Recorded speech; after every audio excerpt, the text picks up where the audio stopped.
శ్రీ గురుభ్యో నమః. శ్రీ మహాగణాధిపతయే నమః. ఇక మిథున రాశిలో మిథున రాశి మనం చెప్పుకున్నాము.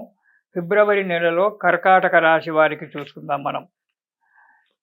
ఇక కర్కాటక రాశి కనుక చూసుకున్నట్టయితే ఈ నెలలో కొన్ని కష్టాలు రావడానికి ఆస్కారం ఉంది. కొన్ని అశుభ వార్తలు వినడానికి కూడా ఆస్కారం ఉంది. కానీ చేసే కార్యక్రమాలలో జయం కలుగుతుంది. దైవ దర్శనాలు చేసుకోవడం జరుగుతుంది. గంగాది పుణ్యనదులలో స్నానం చేయడం జరుగుతుంది. ఉంది. ఇక మొదటి వారం చూసుకున్నట్టయితే మీరు గౌరవాభివృద్ధి అంటే మీరు చేసే పనులలో ఉన్నతి జరిగి 10 మందిలో గౌరవము, కీర్తి, గౌరవము పెరగడము, 10 మంది మిమ్మల్ని దగ్గర తీయడం అనేటువంటిది జరుగుతూ ఉంటుంది. శత్రుజయము, శత్రువులతో జయం కలుగుతూ ఉంటుంది. శత్రుజయం అంటే శత్రువులు అంటే ఎవరు? మన మనస్సులే మనలో ఉండబడే శత్రువులు 6 ఆ శత్రువులు వాటితో జయిస్తారో, ఇంతకుముందు మీరు ఏమన్నా వాళ్ళతో మాట్లాడినప్పుడు మనస్సులో పెట్టుకుని వాళ్ళే వచ్చి మీతో స్నేహితంగా ప్రవర్తించడం జరుగుతుంది. ఈ శత్రువులతో జయం కలుగుతుంది. మనోల్లాసం ఉంటుంది. డబ్బు చేతిలో ఉన్నప్పుడు, శత్రువులు లేకుండా ఉన్నప్పుడు, 10 మందిలో గౌరవం పెరిగినప్పుడు మనస్సు ఉల్లాసంగా ఆనందంగా ఉంటుంది. ఇంటిలో అందరితోటి కూడా ప్రేమగా ఉంటాం. సర్వత్ర విజయం జరగడానికి కూడా ఆస్కారం ఉంది మొదటి వారంలో. ఇక రెండవ వారం కనుక చూసుకున్నట్టయితే కార్యభంగము.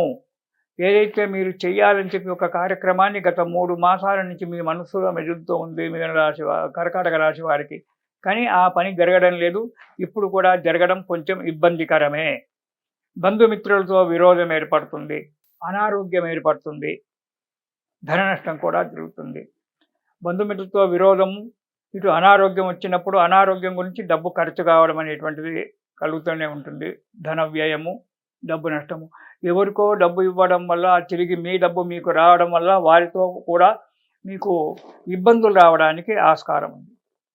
ఇక మూడవ వారం కనుక చూసుకున్నట్టయితే అనారోగ్యంగానే ఉంటారు, కానీ దేశ సంచారానికి పూనుకుంటారు. దేశాల మీద ప్రయాణం చేయడానికి, దేశాలు తిరగడానికి ప్రయత్నం చేస్తుంటారు. దానివల్ల ధన నష్టం ఎక్కువగా జరుగుతూ ఉంటుంది. కాబట్టి దేశ సంచారాన్ని మానుకోండి, తిరగకండి. అందుకంటే ముందే ఆరోగ్యం సరిగా లేదు. ఇంకా ఈ వాతావరణంలో దేశ సంచారం చేసినట్టయితే దానివల్ల ఆరోగ్యం బాగా దెబ్బతిని అనవసరంగా డబ్బు ఖర్చు కావడం అనేది ఉంటుంది. మన ఆరోగ్యాన్ని మనం కాపాడుకుంటూ ఉండాలి సాధ్యమైనంత వరకు. ఇక 4వ వారం వ్యవసాయదారులకైతే పశు నష్టం జరుగుతుంది. పశువులను జాగ్రత్తగా కాపాడుకోండి. వృధా ప్రయాస, అనవసరంగా శ్రమ పడడము, ఆ శ్రమ వల్ల మీకు లాభం లేకపోవడము, వృధా ప్రయాణాలు, ఆరోగ్యం బాగా ఉండకపోవడము, మనశ్శాంతి లేని జీవితము, దానివల్ల కోపతాపాలు పెరగడము అనేటువంటిది ఏర్పడుతూ ఉంటుంది కర్కాటక రాశి వారికి 4వ వారంలో. మరి ఎలా అని అనుకున్నప్పుడు ప్రతిరోజు ఆదిత్య హృదయము అనేటువంటి ఒక చిన్న పుస్తకం ఉంటుంది, 30 శ్లోకాల మంత్రం. అది ప్రతిరోజు ఒకసారి పారాయణం చేయండి. మీకు ఆ చేసే పనులలో ఉన్నతి జరుగుతుంది. మనస్సు ప్రశాంతంగా ఉంటుంది. ఆరోగ్యం బాగా ఉంటుంది. ప్రతిరోజు కూడా ఈ కర్కాటక రాశి వారు ఆదిత్య హృదయము అనేటువంటి ఒక పుస్తకాన్ని తెచ్చుకొని, లేదా మీ యూట్యూబ్లలో ఉంటుంది దాంట్లో ఆదిత్య హృదయము ప్రతిరోజు కూడా చదవండి. స్తోత్రనిధి, యూట్యూబ్లో స్తోత్రనిధి అనేటువంటి యాప్ ఉంటుంది, అందులో కూడా ఆదిత్య హృదయం మనకు దొరుకుతుంది. ఈ ఆదిత్య హృదయము ప్రతిరోజు కూడా ఒకసారి ఈ కర్కాటక రాశి వారు కనుక చదువుకున్నట్టయితే మంచిగా ఉంటుంది. ఒకవేళ ఆదిత్య హృదయం దొరకలేదు, ఆపదోద్ధారక స్తోత్రం అదైనా పర్వాలేదు.